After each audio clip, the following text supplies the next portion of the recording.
सलाम इरशाद फरमाते हैं कि जो दुनिया में रह के दूसरों की गलतियों को माफ नहीं करता, दूसरों को बख्शता नहीं है, तो रब्बे कायनात उसके गुनाहों को भी नहीं बख्शता है। जो दुनिया में रह के दूसरों को माफी नहीं देता, उनसे फौरन बदला लेता है, बराबरी का मामला कर लेता है और उनसे बाज पुरुष करने लग जाता है। फरमाया जब वो इधर बाज पुरुष करेगा, रब्बे कायनात उससे उधर पूछने वाला होगा। अगर इधर रहकर वो अपने लोगों की खताओं को माफ करेगा, उनके गुनाहों और गलतियों पे शफकत का बर्ताव करने वाला होगा, तो रब्बे कायनात उस बंदे के गुनाहों पर भी अपनी रहमत का पानी फेरने वाला होगा।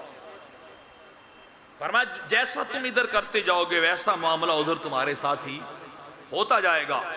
और रब्बे कायनात अगली बात इरशाद फरमाते हैं कि जो यहां किसी की माजरत को कबूल नहीं करता है, किसी की अपॉलॉजी सॉरी को एक्सेप्ट नहीं करता है, फरमाया रब्बे कायनात फिर उसकी तौबा भी कबूल नहीं करता है।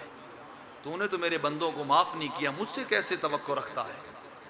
तुझे चाहिए था कि जब उन्होंने तुझसे माजरत कर ली थी, अपने किए पे वो नादिम हो गए, अपने किए पे पछताने लग गए और तुम्हारे सामने आके इकरार भी कर लिया, इकरार भी कर लिया कि हमसे गलती हुई, हमसे जुर्म सरजद हुआ, माफी मांगने आए हैं, मेहरबानी करो माफ कर दो, हमारी माजरत को कबूल कर लो, हमारी सॉरी को कबूल कर लो, माफी को कबूल कर लो।